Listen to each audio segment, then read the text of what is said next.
وصل على رسولك الكريم. أما بعد فأعوذ بالله من الشيطان الرجيم. بسم الله الرحمن الرحيم. إنه من يتق ويصبر فإن الله لا يضيع أجر المحسنين. صدق الله مولانا العظيم. আমাদের তাকওয়ার বয়ানে আজকে তাকওয়ার বয়ানের সাথে আল্লাহ দরবারে তওবা ইস্তিগফার করলে তার কি মর্যাদা পাওয়া যাবে সে আলোচনাটা হবে। এবং বর্তমান এই মহামারীর পরিস্থিতিতে আমাদের কি করণীয় এবং কি বর্জনীয় এর উপর আমি ছোট্ট একটা লেখা আমি তৈরি করেছি কোরআন হাদিসের আলোকে। বয়ানের পরে আপনারা গেটের পাশ থেকে সেটা নিয়ে যাবেন এবং নিজেরাও পড়বেন এবং আরো ফটোকপি করে যে যে এলাকায় যাবো ওনাদেরকে আমরা দেওয়ার চেষ্টা করবো ইনশাআল্লাহ। সেখানে আমরা আমাদের মাদ্রাসার ছাত্র অভিভাবকদেরকে কার্য করে লিখেছিলাম। আমাদের লালবাগের সাথীদেরকে আমি দিয়ে দেবো ইনশাআল্লাহ। অনেক ফায়দা হবে কোরআন এবং হাদিসের আলোচনা। যে আয়াত তেলাওয়াত হয়েছে এখানে তাকওয়ার উপকারিতা আল্লাহ পাক ইরশাদ ফরমান যে এটা এত বড় নেক আমল, তাকওয়া অবলম্বন করলে আমার জীবনের যত নেক আমলগুলো আছে এগুলোকে আল্লাহ পাক হেফাজত করে নেবেন। এই নেক আমলগুলো নষ্ট হবে না, বরবাদ হবে না, আল্লাহ সংরক্ষণ করে রাখবেন। অনেক সময় বিভিন্ন গুনাহের কারণে নেক আমলগুলো নষ্ট হয়ে যায়। তো তাকওয়া অবলম্বন করলে আমার সারা জীবনের নেক আমল, অনেক সময় আমরা যে নেক কাজ করি এটা আমাদের মনেও আসে না, মানুষের মনেও আসে না। রাস্তায় হাঁটতেছি, একটা আমের ছিলকা পড়ে আছে, এটাকে সরিয়ে দিলাম, কেউ স্লিপ গিয়ে পড়ে যেতে পারে। রাসূলুল্লাহ ইমাতাতুল আদা আনিত তারিক, রাস্তা থেকে কষ্টদায়ক জিনিসকে সরিয়ে দেওয়া, এটা ঈমানের অংশ বলেছে। অথচ আমাদের এটা স্বাভাবিকভাবে জেনে আসে না, কারণ পরিবেশে আলোচনা কম হয়ে যায়। তো এই ধরনের নেক আমলগুলো যেটা আমরা সাধারণত নেক মনেই করি না, আল্লাহ রাব্বুল আলামিন এই তাকওয়া অবলম্বন করে আল্লাহর ভয় অন্তরে রেখে গুনাহ ছাড়ার মেহনত এবং সাধনা করলে আল্লাহ পাক পরবর্তীকালে আলম সবর করলে তাকওয়া অবলম্বন করতে হলে অনেক ধৈর্য ধারণ করতে হবে। কারণ আল্লাহর আদেশ পালন করা, গুনাহকে ছেড়ে দেওয়া, এটা করতে গেলেই কষ্ট করতে হবে, নিজের মনের বিরুদ্ধে একটু মেহনত করতে হবে। শুরুতে একটু খারাপ লাগে, এরপরে এই মেহনতটাকে আল্লাহ পাক এত সুস্বাদু বানিয়ে দেন, যেহেতু তাকওয়ার মেহনতের বরকতে আল্লাহ পাক শরাবন তাহুরা পান করা, তাকওয়ার মেহনতের বরকতে আল্লাহ পাক ওই শরাবন তাহুরার স্বাদ এই দুনিয়ার মাঝে আল্লাহ অন্তরে আল্লাহ দিয়ে দেন। আলা বিযিকরিল্লাহ তাতমাইন্নুল কুলুব, আল্লাহ অন্তরকে একেবারে একটা তৃপ্তিময় বানিয়ে দেন রব্বুল আলামিন। এটা এত বড় নিয়ামত। ইরশাদ ফরমান, যারা তাকওয়া অবলম্বন করে ধৈর্য ধারণ করবে, ফাইন্নাল্লাহা লা ইউযিউ আজরাল মুহসিনিন, আল্লাহ পাক এই সকল নেককারদের বিনিময়কে আল্লাহ পাক নষ্ট করবেন না। তাকওয়া সংক্রান্ত 49তম আয়াত তেলাওয়াত হয়েছে আজকে।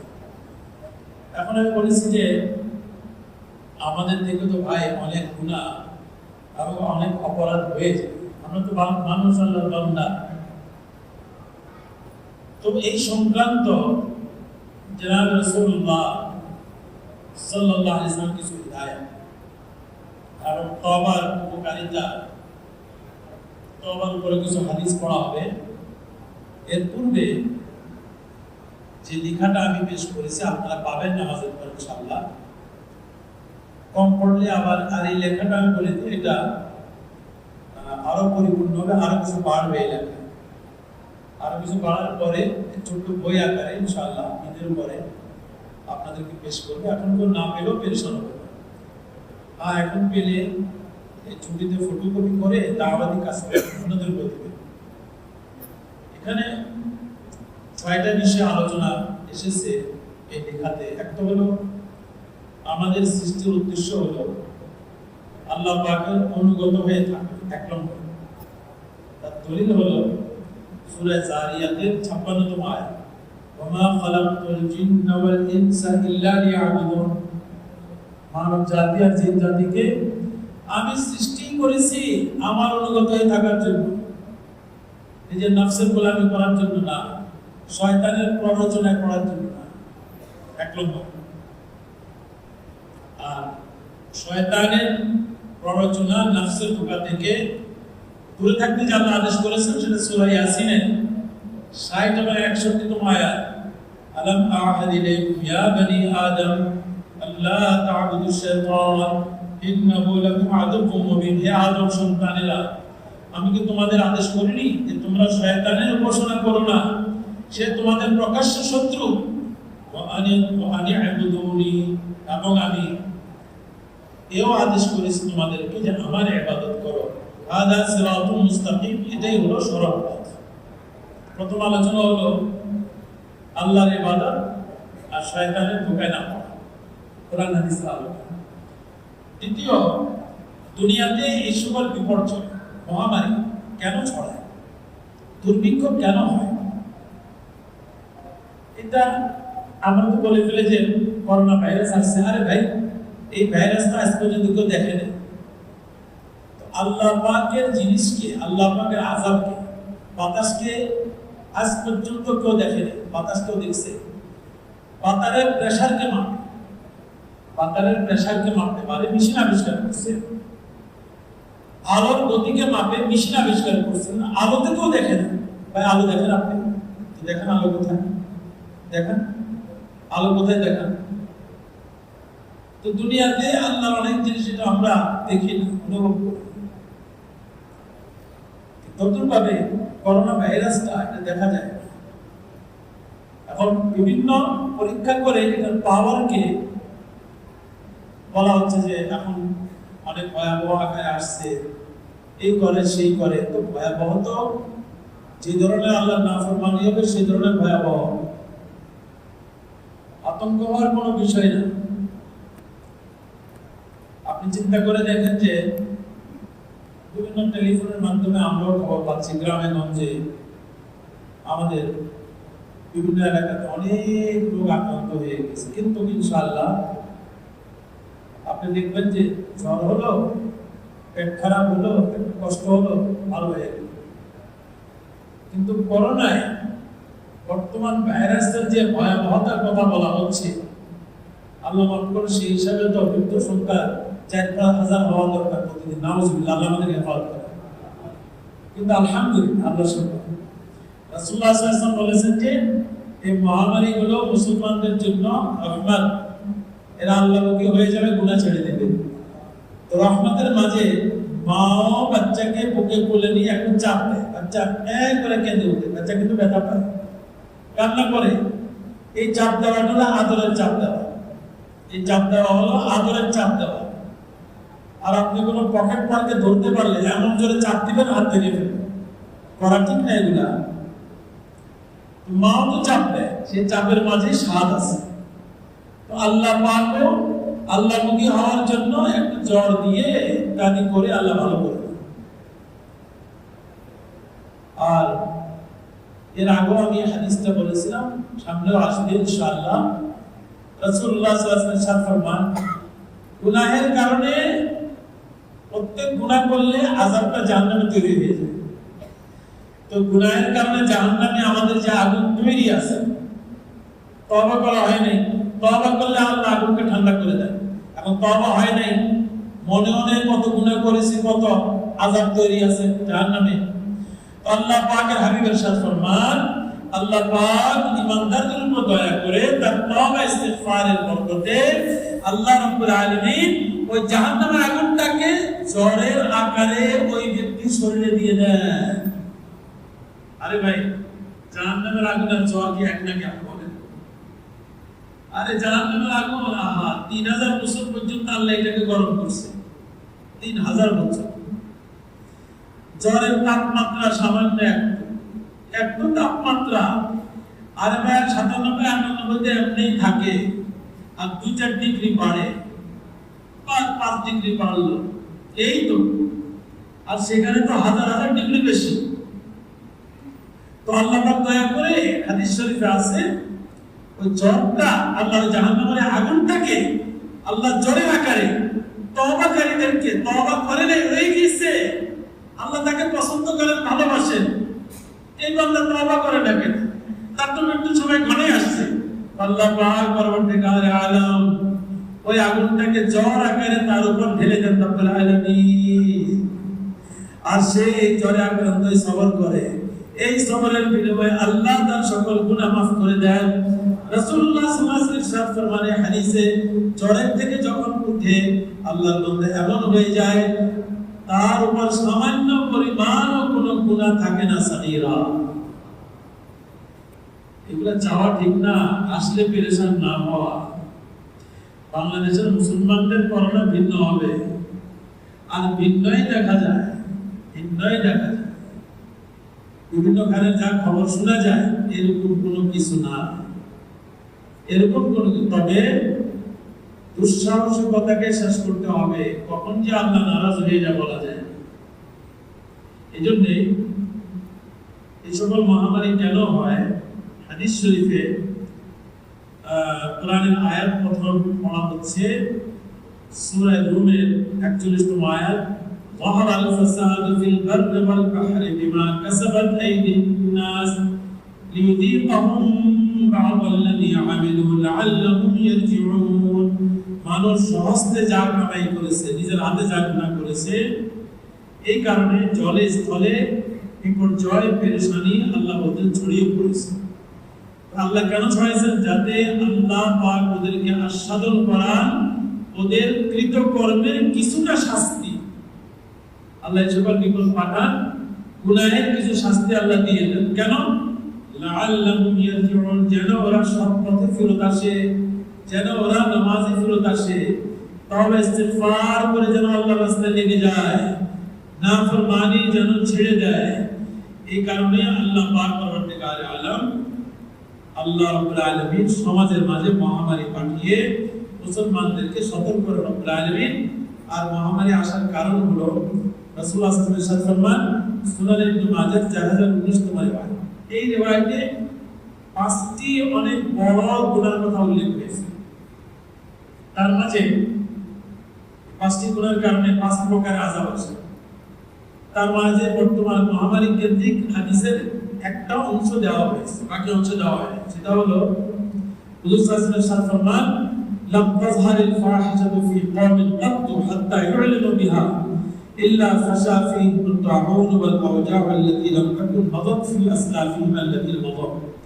কোন জাতির মাঝে যদি বেহায়াপনা এবং অশ্লীলতা প্রকাশ্য রূপ ধারণ করে, প্রকাশ্যভাবে অশ্লীলতা হচ্ছে, আপনি মিডিয়াতে যান, অশ্লীলতা, পত্রিকা হাতে নেবেন, বেহায়াপনা, মোবাইল হাতে নেন, কত রকমের অশ্লীলতা, কত রকমের বেহায়াপনা, গ্রামে গঞ্জে শহরে গলিতে গলিতে সবখানে বেহায়াপনার ব্যাপকতা হয়ে গেছে। এগুলা থেকে ফিরত আসা দরকার। আল্লাহ হাবিব ইরশাদ ফরমান, বেহায়াপনা যখন প্রকাশ্য হতে থাকবে, রাস্তার কোনায় বসে ছেলে মেয়েরা এই সকল বেহায়াপনা দেখতে থাকে ওই মোবাইল নিয়ে, ঘরের মাঝে মা বাবা ছেলে মেয়েদেরকে নিয়ে সকল বেহায়াপনা দেখতে থাকে, বিভিন্ন ধরনের নোংরা পত্রিকা বাজারে ব্যাপক আকারে ধারণ করে বেহায়াপনার ব্যাপকতা হচ্ছে, বিভিন্ন ধরনের বেহায়াপনা ফটোর ব্যাপকতা ছড়াছড়ি হচ্ছে। রাসূলুল্লাহ সাল্লাল্লাহু আলাইহি ওয়াসাল্লাম ফরমান, বেহায়াপনা কোন সমাজের মাঝে যদি ব্যাপকতা ধারণ করে, তখন সেই সমাজের মাঝে আল্লাহ পাক এমন মহামারী ও ব্যাধি বেদনা বিস্তার লাভ করবে যা পূর্ববর্তীদের মাঝে ছিল না। আল্লাহ পাক এই বেহায়াপনার কারণে, এই সকল অশ্লীলতার কারণে আল্লাহ এমন ভাবে রোগ ব্যাধি সেই সমাজে পাঠান যে বাপ দাদারা শুনে। এখনকার মহামারী কোন বাপ দাদারা শুনছে ভাই? এই ধরনের কেউ শুনে নাই। সারা দুনিয়াতে বর্তমান আপনি চিন্তা করে দেখেন, সারা দুনিয়াতে আগেও গুনাহ হয়েছে, বিভিন্ন এলাকায় গুনার কারণে বিভিন্ন এলাকায় মহামারী এসেছে। এখন সারা দুনিয়া একসাথে গুনাহ হচ্ছে। এক এলাকায় কোনো গুনাহের সিগন্যাল বা কোনো গুনাহের প্রোগ্রাম হলে সারা দুনিয়া একসাথে দেখতেছে, সারা দুনিয়া একসাথে দেখতেছে। এমনকি বাইতুল্লাহ শরীফে পর্যন্ত বেয়াদবি হচ্ছিল, এমনকি মসজিদ নবী সাল্লাল্লাহু আলাইহি ওয়াসাল্লাম মাটির ভিতরে বসে বেয়াদবি করতেছিল। আল্লাহ পাক সব বন্ধ করে দিয়েছে, সব বন্ধ করে দিয়েছে। আল্লাহ যে কত শক্তিশালী, আল্লাহ যে কত ক্ষমতাবান, আল্লাহ যে কত কিছু পারেন, আমরা দেখো যে চোখ বন্ধ করে রাখি তাহলে ভাই অনেক বড় এটা বিপদের সিগন্যাল। কিন্তু আল্লাহ পাক পরবর্তীকালে আলাম এই সকল পরিস্থিতি থেকে বের হওয়ার একমাত্র উপায় রেখেছেন আপনারা আলিম তওবা ইস্তিগফার। ইরশাদ ফরমান সূরা নিসা আয়াত ওয়ামান ইয়ামাল সুআন আও ইয়াযলিম নাফসাহু থুম্মা ইস্তাগফিরুল্লাহ ইয়াজিদিল্লাহ গফুরুর রহিম। কেউ যদি কোনো গুনাহ কাজ করে এবং নিজের যদি কোনো ক্ষতি করে, অন্যায় করে, তারপর যদি আল্লাহর কাছে যদি ক্ষমা চায়, আল্লাহর কাছে মাফ চায়, আল্লাহ বলতেছেন যে সে আমাকে অতি ক্ষমাশীল পাবে, পরম দয়ালু পাবে, আমি দয়া করে তার গুনাহ মাফ করে দেব। এটা হলো সূরা নিসা 110 নম্বর আয়াত। আর সূরা জুমারের 53 নম্বর আয়াত আজীব সুসংবাদ, কুল ইয়া ইবাদিয়াল্লাযীনা আসরাফু আলা আনফুসিহিম লা তাকনাতু মির রাহমাতিল্লাহ ইন্নাল্লাহা ইয়াগফিরুয যুনুবা জামিআ ইন্নাহু হুয়াল গফুরুর রহিম। আপনি বলে দেন আমার সেই সব বান্দা যারা নিজের উপর অবিচার করেছে, অনেক গুনাহ করে ফেলেছে, এমন কোন গুনাহ বাদ নাই যেগুলো করে নাই। ইসরাফ মানে সীমা লঙ্ঘন করে ফেলা, গুনাহ করতে করতে করতে করতে সীমা লঙ্ঘন করে ফেলেছে। আল্লাহ বলতেছে ও সীমা লঙ্ঘন করেছো তো কি হয়েছে, আমি আল্লাহ আছি, আমি আল্লাহ আছি, তুমি আমার পরিবারে আছো। এখন তুমি কি করো, তুমি আমার রহমত থেকে নিরাশ হবে। আমি আল্লাহর রহমত থেকে নিরাশ হবে না, তুমি আমার কাছে মাফ চাও, আমি আল্লাহ তোমার সকল গুনাহ মাফ করে দেব, সকল গুনাহ। কেন কেন কেন? ইন্নাহু হুয়াল গফুরুর রহিম। তিনি তো অতি ক্ষমাশীল, তিনি তো অতি ক্ষমাশীল, তিনি তো অতি ক্ষমাশীল। বাবার সাথে একবার দুবার তিনবার বেয়াদবি করলে ঘর থেকে বের করে দেয়, তিনি বের করেন না, মাও বের করে দেন। বিশেষ করে ঘরে ছেলের বউ আসলে মাও বলে বেরিয়ে যা তোর বউটি। আরে মা, তখন মারও মন শক্ত হয়ে যায়, ছেলেদের বেয়াদবি করা ঠিক না। মা তখন বুড়ো হয়ে গিয়েছে, বরদাস্ত করতে পারে না, ছেলে আর ছেলের বউরা বরদাস্ত করে। তারপর মাও বের করে দেন, আমার আল্লাহ বের করে, আল্লাহ বের করে। আল্লাহ বললেন যে আরে তিনি তো ক্ষমাশীল, তিনি তো পরম দয়ালু। এবং হাদিস শরীফে বুখারী শরীফের 7507 নম্বর আয়াত, অনেক লম্বা আয়াত, ছোট্ট অংশ আমি পেশ করতেছি। ইন্না আবদান আযনাবা যামবা ফাকালা রাব্বি আযনাবতু ফাগফির লি ফাকালা রাব্বুহু আলিমা আবদি আন্না লাহু রাব্বা ইয়াগফিরু যামবা ওয়া ইয়াগফিরু বি গফারতু লি আবদি। আল্লাহর বান্দা কোন গুনাহ করার পরে সে যখন আল্লাহর কাছে বলে আল্লাহ ও আল্লাহ গো গুনাহ করে ফেলেছি, আল্লাহ গুনাহ করে ফেলেছি, আল্লাহ বলেন আচ্ছা আমার বান্দা সে জানে, সে জানে আমি তার রব, আমি তার সৃষ্টিকর্তা, আমি তার পালনকর্তা, আমি আল্লাহ তার সকল সমস্যার সমাধানকারী। সে আমার কাছে ক্ষমা চাইতেছে, সে আমার কাছে ক্ষমা চাইতেছে। আমার বান্দা জানে তার সকল সমস্যার সমাধানকারী আমি। আমার বান্দা এটাও জানে আমি ইচ্ছা করলে এই গুনাহর কারণে তাকে বিপদে ফেলতে পারি। সে তওবা করতেছে, তো আমি আল্লাহ রাব্বুল আলামিন তাকে ক্ষমা করে দিল। হাদিস শরীফে আছে। এরপর আবার গুনাহ করলো, হয়ে গেল, আবার আল্লাহ আজকে আর পারলাম না, আবার গুনাহ করলো। অন্তর থেকে তওবা তামসা করে। একটা তো আছে গুনাহ কোনো পাত্তা দেয় না, তামসা করে গুনাহ করতে আস্তাগফিরুল্লাহ আস্তাগফিরুল্লাহ আস্তাগফিরুল্লাহ। না, এটাতে আল্লাহ রাগ হয়। বেটা তুই গুনাহ করছ আর তামসা করছ। অন্তর থেকে লজ্জিত হওয়া, আল্লাহ কাছে একবার লজ্জায় পড়ে যাওয়া, আল্লাহ মাফ করে দেন, আল্লাহ আর করব না, আর করব না, আর করব না। আল্লাহ দেখছো আমার বান্দা জানে, এই ফেরেশতা আমার বান্দা জানে যে আমি আল্লাহ আছি, তার সৃষ্টিকর্তা পালনকর্তা রব, এবং আমি ক্ষমা করতে পারি, শাস্তি দিতে পারি। সে আমার কাছে মাফ চাইতেছে, যা আমি এবারে মাফ করে দেব। হুজুর ইরশাদ ফরমান এই মেহনত যে ব্যক্তি করবে, গুনাহ হলে গুনাহ রাখবে না, গুনাহ হলে গুনাহ রাখবে না, লজ্জিত হবে, কান্নাকাটি করবে, তওবা করবে, ইস্তিগফার করবে, আল্লাহ আল্লাহ পাক পরবর্তীকালে ইরশাদ ফরমান আমি আমার বান্দাকে ক্ষমা করে দেব, ক্ষমা করে দেব, ক্ষমা করে দেব। অন্য রিওয়ায়াতে হুজুর ইরশাদ ফরমান মুসলিম শরীফের 2759 নম্বর রিওয়ায়াত إن الله عز وجل يبسط يده بالليل ليتوب مسيء النهار ويبسط يده بالنهار ليتوب مسيء الليل حتى تطلع الشمس من مغربها ارشاد ফরমান আল্লাহ রাতের বেলা আল্লাহ তাআলা রাতের বেলায় তার দুই হাত কুদরতি হাতে ছড়িয়ে দেন রব্বুল আলামিন, যাতে করে দিনের বেলায় যারা গুনাহ করেছে তারা যেন তওবা করে আল্লাহর কাছে আসে। আর দিনের বেলায় আল্লাহ পাক তার কুদরতি হাতে ছড়িয়ে দেন আসো আমার কাছে। যারা রাতের বেলায় গুনাহ করেছে আসো আমার কাছে, অর্থাৎ আল্লাহ তাআলা ডাকে বাজে আ হারাজ হস্তি বাজে আ আরচে গরজো বদুরস্ত বাজে আ ও আমার বান্দা ফিরে আয়, ও আমার বান্দা ফিরে আয়।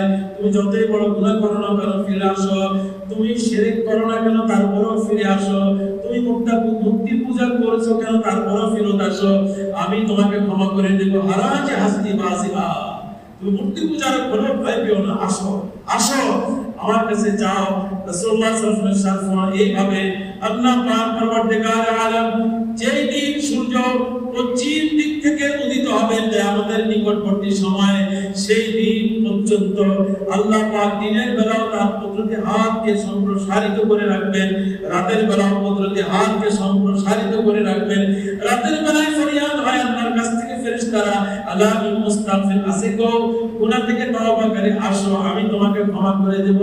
আসো আমার কোন বান্দা যে রিজিকে পেরেশান হয়ে আসো আলা মিন মুস্তাজিক, রিজিকের ব্যাপারে আসো আমি তোমাকে রিজিকের ব্যবস্থা করতেছি।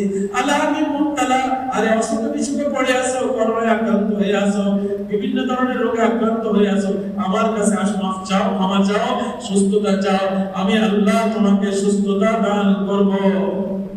আরেকটি রিওয়ায়াত তিরমিজি শরীফের 3535 নম্বর রিওয়ায়াত হুজুর ইরশাদ ফরমান ইন্না মিন কিবারিল মাগরিবি লাবাবান মাসিরাতু আরজিহি 40 আমান আও 70 সানা الله عز وجل للتوبة يوم خلق السماوات والأرض فلا يغلقه حتى تطلع الشمس من তিরমিজি শরীফের রিওয়ায়াত সুবহানাল্লাহ। আমরা অনেকে মনে করি যে ভাই দুনিয়াতে কোটি কোটি মানুষ একসাথে তওবা করতেছে, এই তওবা যাওয়ার জন্য রাস্তায় তো ভিড় হয়ে যাবে, আমরা গেট দিয়ে বাইরে ভিড় হয় না, ডাকাডাকি হয়। তো তওবা তো এটা একটা আকৃতি আল্লাহর কাছে যায়, আমার তওবা তো ডাকাডাকি খায়া আবার এদিক সেদিক পড়ে যায় কিনা। আল্লাহ পাকের হাবিব বলে আরে তুমি তোমার নিজের দরজা যেন তুমি গ্লাস দিয়ে বানাও, কাঠ দিয়ে বানাও, তুমি কত চওড়া বানাবা, কত চওড়া বানাবা, আল্লাহ কেমন বানিয়েছেন, তোমার গেট তুমি কত চওড়া বানাবা। তিরমিজির এই রিওয়ায়াতের সাথে ফরমান আল্লাহ একটা দুয়ার বানিয়েছেন, মাগফিরাতের দুয়ার, যেটা দিয়ে তওবা যায়। রাসূল সাল্লাল্লাহু আলাইহি ওয়াসাল্লাম সেটা চওড়া লম্বা বলেন হাদিসে, যেহেতু লম্বা আমরা বুঝবো না, সেটা চওড়া এক রিওয়ায়াত অনুযায়ী সেটা চওড়া হলো কতটুকু, রাসূলুল্লাহ সাল্লাল্লাহু আলাইহি ওয়াসাল্লাম ফরমান সেটা চওড়া হলো একটা মানুষ যদি মাসিরাতু 40 বছর, আরেক রিওয়ায়াতে 70 বছর, 40 বছর কোন আরোহণ করে রকেটে বসে 40 বছর যাচ্ছে 70 বছর যাচ্ছে, জানি 70 বছর বা 40 বছর লাগবে ওই দরজা শুধুমাত্র প্রশস্ততা পার করতে, লম্বা পার করতে পারবে না, চওড়া ওই দরজা চওড়া কত 40 বছরে হেঁটে হেঁটে না, আর অনেক করে দৌড়াইতে থাকলে 40 বছর লাগবে এই দুয়ার পার হতে। এত বড় দুয়ার আল্লাহ বানায় রাখছে রব্বুল আলামিন, যে তওবা আমার কাছে পাঠাও, তওবা আমার কাছে পাঠাও, তওবা আমার কাছে পাঠাও, সুবহানাল্লাহ। এইজন্যই হুজুর ইরশাদ ফরমান ইবনে মাজাহ 2348 নম্বর রিওয়ায়াত লাউ আখতাতুম হাত্তা তাবলুগা আস-সামা থুম্মা তুবতুম